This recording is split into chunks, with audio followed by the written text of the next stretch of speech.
के प्रायोजक हैं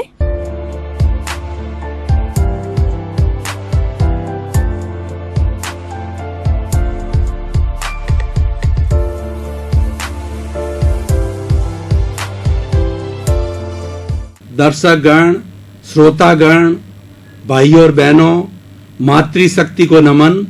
चैनल 24 न्यूज़ प्लस में आप सभी का हार्दिक स्वागत है, अभिनंदन है, सत्कार है।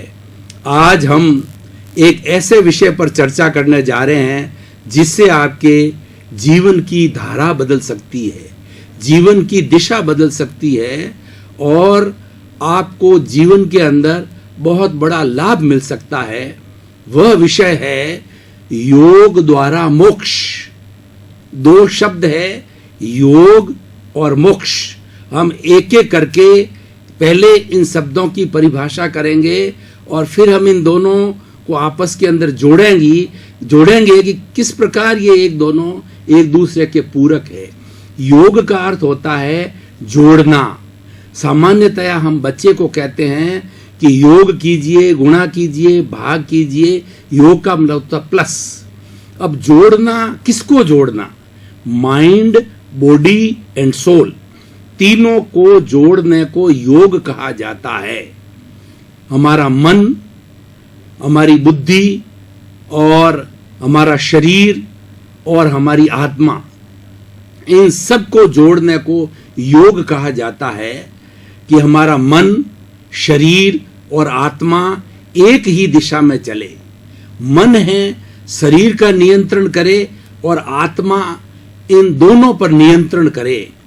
जब हम ऐसी स्थिति में होते हैं तो ये सम स्थिति कहलाती है और सम स्थिति में रहने से हमें मानसिक स्वास्थ्य मिलता है, शारीरिक स्वास्थ्य मिलता है, आध्यात्मिक स्वास्थ्य मिलता है और हमारा इमोशनल हेल्थ भी हमें मिलती है। भाइयों और बहनों, योग हमारे भारत की कृति है।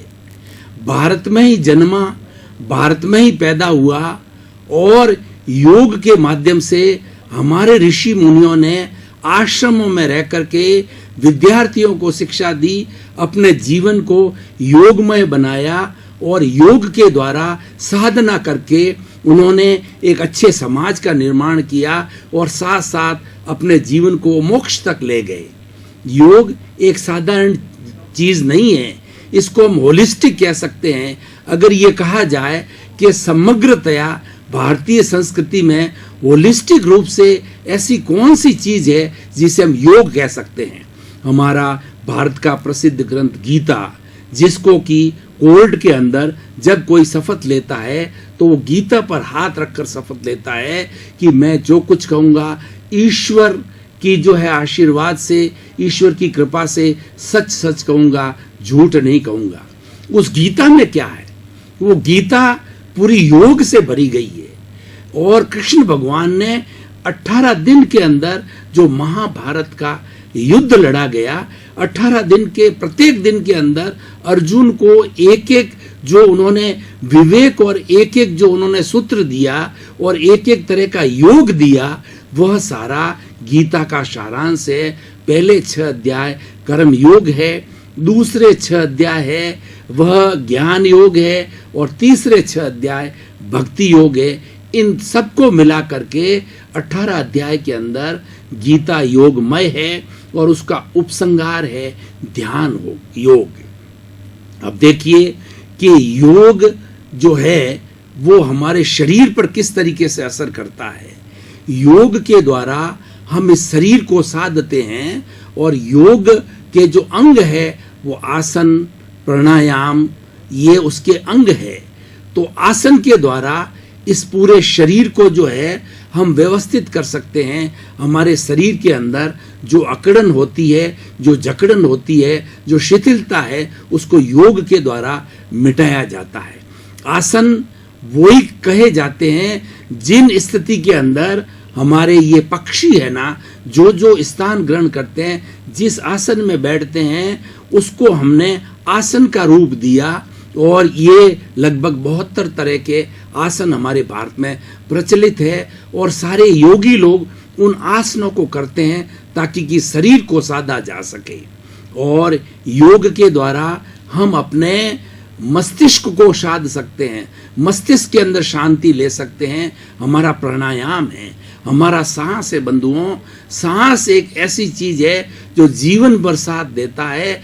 जब तक सांसा तब तक आशा।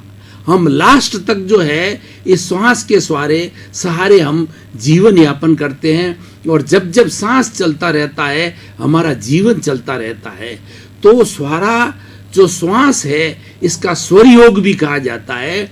ये पूरा स्वर विज्ञान है। इसके ऊपर शुकन, अपशुकन और कौन सा जो है श्वास चल रहा है, ये हमारी ईड़ा है, ये हमारी पिंगला है, ये चंद्र स्वर है, और ये हमारा सूर्य स्वर है। ये सर्दी देता है, ये गर्मी देता है। कौन सा स्वर किस समय में चलता है, और अगर दोनों स्वर में हम स्थिर रह करके मध्यस्थ भाव में रहते हैं तो समचित्तता की स्थिति कहा जाती है। वो स्थित प्रज्ञता की स्थिति कहलाता है। को व्यक्ति उस स्थिति के अंदर हमेशा सम रहता है। योग एक ऐसी प्रक्रिया है जो करने से हमें जीवन के सारे सुख, सारे लाभ मिल जाते हैं जो हम चाहते हैं। योग हमें लौकिक जीवन भी अच्छा बनाता है और उसके साथ साथ में हमारा पारलौकिक जीवन भी अच्छा बनाना चाहता है। भाई और बहनों, हम चाहते हैं कि हमारा वर्तमान जीवन अच्छा हो और साथ साथ के अंदर हमारा भविष्य को जीवन अच्छा हो। तो उसके लिए हमारे भारत की स्वयं की कृति जो है वो योग है, हमें जीवन में करना चाहिए। और इस हमारे हिंदुस्तान में 55 तरह के धर्म दर्शन आज विश्वविद्यालयों के अंदर सैद्धांतिक रूप से पढ़ाए जाते हैं, और हर धर्म दर्शन का जो प्रैक्टिकल पार्ट है, साधना का पक्ष है, वह योग के द्वारा कहा जाता है। और पतंजलि हुए हैं, उन्होंने चित्तवृत्ति निरोध योग है, चित्तवृत्तियों का निरोध करने को योग का है कि हमारी जो वृत्तियों में चंचलता है उसका हम निरोध करते हैं, उस चंचलता को मिटाते हैं, तो उसको योग कहा जाता है। योग एक ऐसी विधा है जिसके माध्यम से हम अपना वर्तमान का जीवन बहुत अच्छा बना सकते हैं। जो योगी पुरुष होते हैं वो अपने जीवन के अंदर जो सारी हमारी ज्ञान की शक्ति जो है, जो कि सामान्य व्यक्ति उसको वेस्ट करता है, योगी पुरुष होता है उस शक्ति के भंडार को जो है हमारी रीढ़ की हड्डी के नीचे उस शक्ति का भंडार भरा हुआ होता है, जिसको कि हम जो उसको कहते हैं शक्ति केंद्र, वहां से उठा करके कुंडलिनी जागरण करके, और ज्ञानी लोग जो है उस सारी शक्ति को तो है वो ये हमारा जो सहस्त्र सार है, या हमारा ये ज्ञान चक्र है, यहाँ पर स्थानांतरित करते हैं। ये योग की पराकाष्ठता है, ये योग की बहुत बड़ी विद्या है।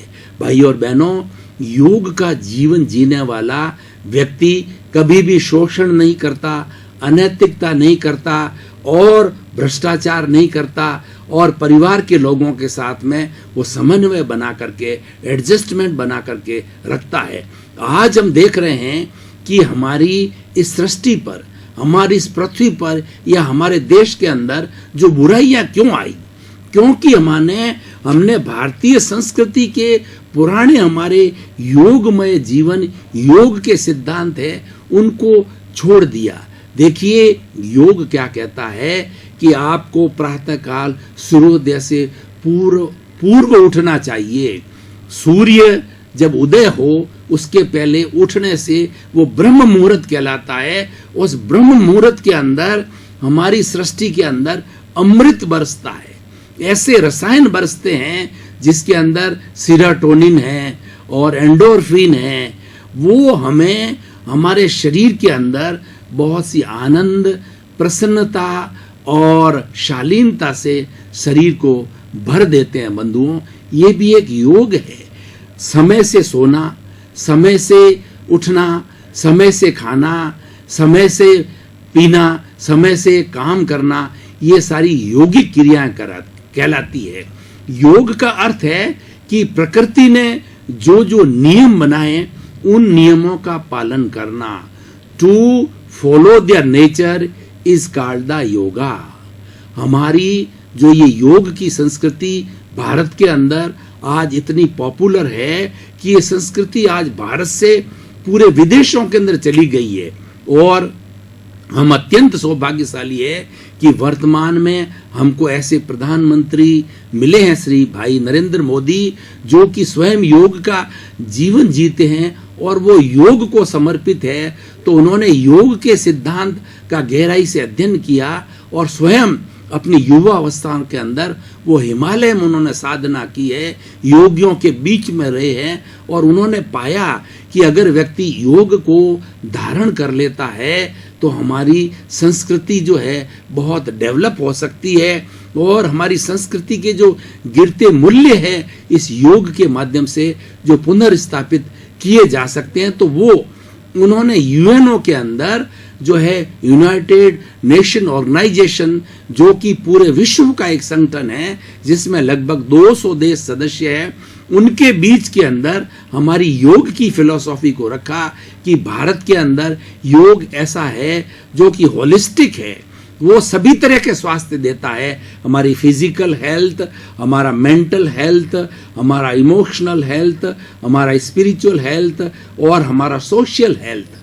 अगर कोई व्यक्ति चाहता है कि मुझे होलिस्टिक हेल्थ मिले तो उन्होंने सारे विश्व को ये बताया कि होलिस्टिक हेल्थ प्राप्त करने के लिए, एक अच्छा इंसान बनाने के लिए, एक अच्छे समाज की रचना करने के लिए, एक अच्छे विश्व की रचना करने के लिए पूरे विश्व को, जो ग्लोबलाइजेशन का युग है, विज्ञान ने तो ग्लोबलाइजेशन कर दिया, लेकिन हमारे इस योग ने हमारी भारतीय संस्कृति को वसुधैव कुटुंबकम बनाया।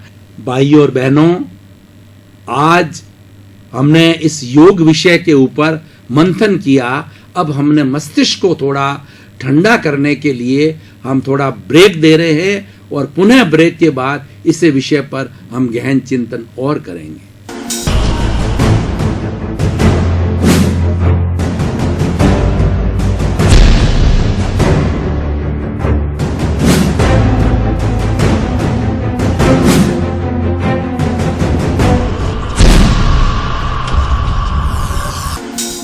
हम ब्रेक के बाद के अंदर चैनल 24 न्यूज प्लस के इस कार्यक्रम में पुनः हम हाजिर हुए हैं और हाजिर होकर के जो विषय के ऊपर आपका और मेरा तादात्म्य बना है, वो पुनः हम इस विषय की गहराई को समझ करके जीवन में धारण करेंगे। अब हम किसी भी धर्म को उठा करके देख लें, चाहे इस्लाम हो, चाहे क्रिश्चियनिटी हो, चाहे जैनिज्म हो, चाहे बुद्धिज्म हो, चाहे जोरास्ट्रियन हो, चाहे जो है वो और भी कोई धर्म हो, सभी धर्मों के अंदर योग को सर्वोच्च महत्व दिया गया है। अब प्रश्न दूसरा आता है, हमने विषय का दूसरा पक्ष मोक्ष। मोक्ष हम किसे कहते हैं? सब तनावों से मुक्ति मिलना मोक्ष है। हम तकलीफ में हैं, हम कष्ट में हैं, फिर भी हमको कष्ट महसूस ना हो, अनुकूल हो चाहे प्रतिकूल परिस्थिति हो, उस परिस्थिति में व्यक्ति सम रहता है, अपने आप पर नियंत्रण करता है, तो वह स्थिति मोक्ष की स्थिति कहलाती है। और जो अंतिम मोक्ष जो हमारे जीवन छूटने के बाद होता है, वह ऐसी अवस्था है जिसको ब्लिस कहते हैं, यानी उसके अंदर पूरा सुख के बाद के अंदर दुख आता ही नहीं है, शाश्वत सुख है। इसीलिए हमारी भारतीय संस्कृति में मोक्ष को साध्य माना गया है। चतुर्थ पुरुषार्थ हमारा जो है पुरुषार्थ चतुष्टय है भारतीय संस्कृति का मिशन, उसके अंदर काम, अर्थ, धर्म और मोक्ष बताया गया है। मोक्ष हमारा साध्य है, हमारी अंतिम मंजिल भारतीय संस्कृति की है, मोक्ष है, यानी समस्त बंधनों से छुटकारा पाना, स्वतंत्र हो जाना और अपने जीवन में एक आनंद की स्थिति प्राप्त करना। अब भाइयों, ये सारी मोक्ष की स्थिति है। मोक्ष की स्थिति हमारे वर्तमान जीवन को अच्छा बनाती है और the fellow who is having the good present definitely he will be having the good future. हमारा वर्तमान जो है वो हमारे जो भविष्य का जो है ना, उसका एक मिरर है, उसका एक रिफ्लेक्शन है, उसकी एक प्रतिक्रिया है। जिसकी वर्तमान के अंदर अच्छी गतिविधि है तो निश्चित रूप से वह उसका भविष्य अच्छा ही होगा। इसीलिए कहा गया है कि yesterday has gone away, tomorrow never exists, the moment of the present is with us, so we should live only in the present time. और ऐसा बताया जाता है कि कल कभी आता नहीं, काल करे सो आज कर, आज करे सो अब, पल में प्रलय होएगी, बहुरी करेगा कब। कल कभी नहीं आता है, कल किसने देखा है। इसीलिए हम जो भी कार्य करें वर्तमान के अंदर करें, आज ही हम करने की कोशिश करें। ये सारी जीवन की प्लानिंग जो है हमें योग सिखाता है। योग एक सिस्टमैटिक पद्धति है जो कि हमारे जीवन में एक परिवर्तन लाता है। अब आप देखिए कि योग करने वाला व्यक्ति हमेशा समय का पाबंद रहेगा, वो समय की पाबंदी के अंदर विश्वास करेगा। कि योग सिखाता है कि क्षणम जानम पंडिये, एक क्षण भी जो है हमारा फालतू नहीं जाना चाहिए। हमारा मनुष्य जीवन जो है वह सर्वोच्च उत्कृष्ट जन्म है और इसके एक एक क्षण का, एक एक समय का जो है हमें अच्छा उपयोग करना चाहिए, ताकि हमारी अंतिम मंजिल मोक्ष को जो है हम इसी जन्म के अंदर प्राप्त कर सके। बंधुओं, योग जो है वह व्यक्ति को विदेह बनाता है। राजा जनक जो है वो विदेह थे। विदेह उसको कहा जाता है कि देह में रहते हुए भी देह का भान नहीं होना। वो ग्रस्त में रहते थे, वो राजा थे, लेकिन वो जो है वो अपने देह से मुक्त थे। वो जो है उनको अपने देह का भान नहीं होता था। ये इन्होंने योग की क्रियाओं के द्वारा अपने गुरु जो वशिष्ठ हैं उनके द्वारा जो है ये सारा योग की क्रिया से की। बंधुओं, हम देखते हैं कि पूरे हमारे मार्केट के अंदर बहुत सी केमिस्ट की दुकानें होती है और आप स्वयं भी मान लीजिए एक केमिस्ट है, लेकिन आपको बीमारी आ गई तो उस बीमारी को ठीक करने के लिए क्या आप टॉफी की तरह या खाने की चीज की तरह कोई भी दवाई को उठा के खा लेंगे? नहीं, उसको आप अपने जिस बीमारी को है उसको उसकी दवाई लेने के लिए आप डॉक्टर को कंसल्ट करेंगे। जो डॉक्टर होता है उसी तरीके से योग का प्रशिक्षक होता है, और योग का प्रशिक्षक सबसे बड़ा होता है वो गुरु होता है। गुरु स्वयं योग का जीवन जीता है। इसीलिए कहा गया है कि गुरु गोविंद दाऊ खड़े और काके लागू पाए, बलिहारी गुरु आपने और गोविंद दियो बताए। गुरु, गु का मतलब अंधकार, रू मन दूर करने वाला। ऐसा व्यक्ति जो हमारे अज्ञान रूपी अंधकार को दूर करता है। बंधुओं, भाइयों और बहनों, हमारे अज्ञान को दूर करने वाला योग है, क्योंकि योग एक सिद्धांत भी है और एक जीवन पद्धति भी है। ये वे ऑफ लिविंग है, ये आर्ट ऑफ लिविंग है, ये साइंस ऑफ लिविंग है और ये जीवन जीने की प्रक्रिया है। हम हर व्यक्ति अच्छा जीवन जाना चाहता है, हर व्यक्ति चाहता है कि मैं बहुत बड़ा बनूं, लेकिन अपने व्यक्तित्व का विकास करने के लिए उसके पास में कोई न कोई पद्धति होनी चाहिए। वह पद्धति अगर कोई ग्रहण करना चाहे तो बहुत बड़ी पद्धति वह योग की है, और योग बिल्कुल सहज है, सरल है, आसानी से मिल जाता है और ये किया जाता है। इसको पढ़ने से योग नहीं होता है, योग करने से होता है। योग के बारे में कहा जाता है कि इसके अंदर इतना चमत्कार है कि इस हाथ दे और इस हाथ ले। आपने श्वास दर्शन किया, आपने प्राणायाम किया, आपने आसन किया, आपने ध्यान किया, उसके रिजल्ट उसी क्षण जो है आपको प्राप्त हो जाते हैं।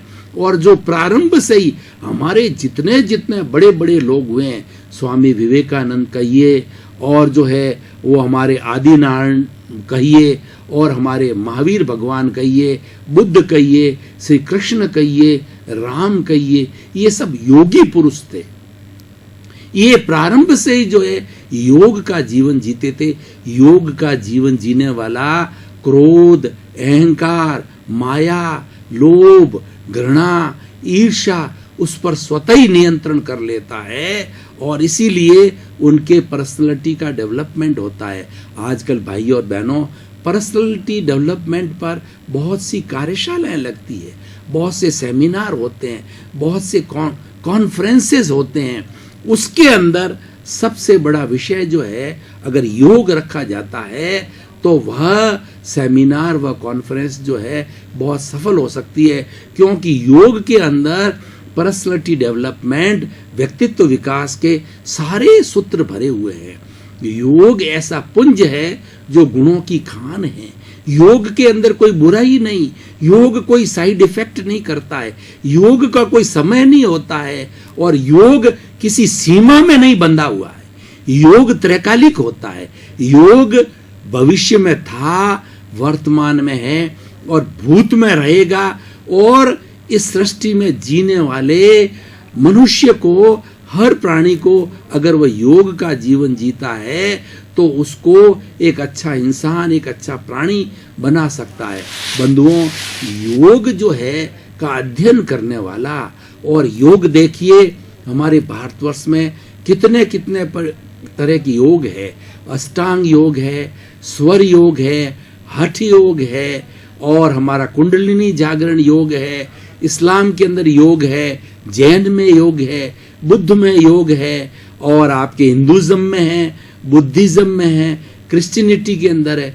ऐसा कोई भी दर्शन, ऐसा कोई भी धर्म ग्रंथ नहीं है जिसके अंदर योग की बात नहीं कही गई हो। योग के बिना हमारा धर्म अधूरा है। योग के बिना व्यक्ति अच्छा हो ही नहीं सकता और अंतिम मंजिल मोक्ष को प्राप्त तो किया ही नहीं जा सकता है। अब देखिए बंधुओं, एक बच्चा प्राइमरी क्लास में पढ़ता है और धीरे धीरे वह अपना अध्ययन करते करते वो जो है पोस्ट ग्रेजुएट, ग्रेजुएट और डॉक्टरेट, पोस्ट डॉक्टरेट तक जाता है और अपने एक पर्टिकुलर विषय का विशेषज्ञ होकर के वह अपने प्रैक्टिकल जीवन के अंदर आता है। अगर उस समय के अंदर उसको योग की विद्या सिखा दी जाती है तो वो एक होलिस्टिक, एक सुपर पर्सनैलिटी के रूप के अंदर हमारे सामने आएगा। तो आज भाई और बहनों, दर्शकगण, श्रोतागण, आज के इस विषय के माध्यम से मैं शिक्षक होने के नाते, कुलपति होने के नाते, प्रोफेसर होने के नाते आपको और सरकार को और सभी हमारी जीओज, एनजीओज है, उन सबको ये राय देना चाहूँगा कि आप अपने कैरिकुलम में, आप अपने पाठ्यक्रम के अंदर, आप अपने डे टू डे कार्यशाला के अंदर, डे टू डे वर्किंग के अंदर योग को अवश्य ही जोड़ें। बंधुओं, गीता के अंदर भगवान ने योग शब्द को बार बार क्यों कहा? क्यों? उन्होंने बताया कि योग के माध्यम से ही हम माइंड, बॉडी एंड सोल को जोड़ सकते हैं। आज माइंड, बॉडी एंड सोल को जोड़ना, जिसको रिडल कहा जाता है, इस रिडल को लेकर के हमारे वेस्टर्न फिलॉसफी के बड़े बड़े विद्वानों ने, बड़े बड़े ज्ञानियों ने, बड़े बड़े हमारे दार्शनिकों ने, विचारकों ने इसके ऊपर इतना इतना काम किया है कि किस तरीके से जोड़ा जाए। और जब ये इस लाइन के अंदर गए और इस लाइन में उन्होंने विवेचन किया तो उन्होंने माना कि योग ऐसा पद्धति है जो कि वास्तव के अंदर जोड़ता है। मैं आपको उदाहरण के तौर पे भाई और बहनों बताना चाहता हूं कि आप करके देखिए।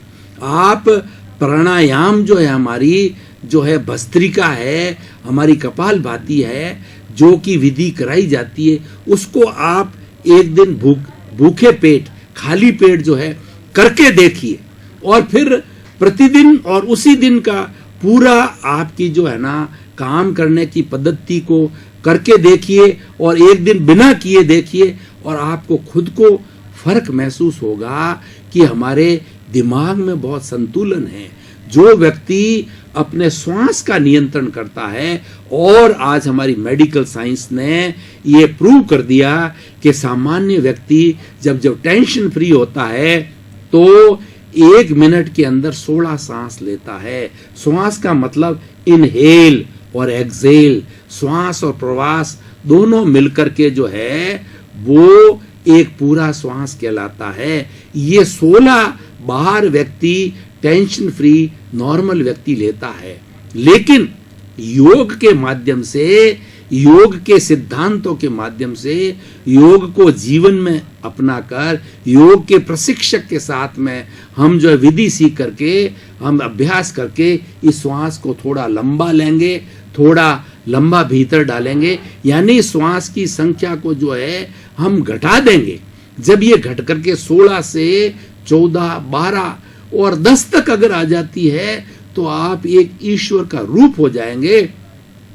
आप स्वयं, जो श्वास व्यक्ति 10 लेता है, 16 से कम लेता है, वह व्यक्ति स्वयं प्रयास करे 10 का, तो हमारी मेडिकल साइंस, हमारे योगी और हमारे विचार किए कहते हैं उस व्यक्ति को कभी गुस्सा आ नहीं सकता, वो व्यक्ति कभी अहंकार में, घमंड में नहीं जा सकता, वो व्यक्ति कभी छल कपट नहीं कर सकता, उस व्यक्ति का लोभ नियंत्रण में होगा, घृणा के भाव उसके दिमाग में नहीं आएंगे बंधुओं। क्योंकि योग जो है वो हमारे मस्तिष्क के विचारों का शुद्धिकरण करता है, विधायक भाव लाता है।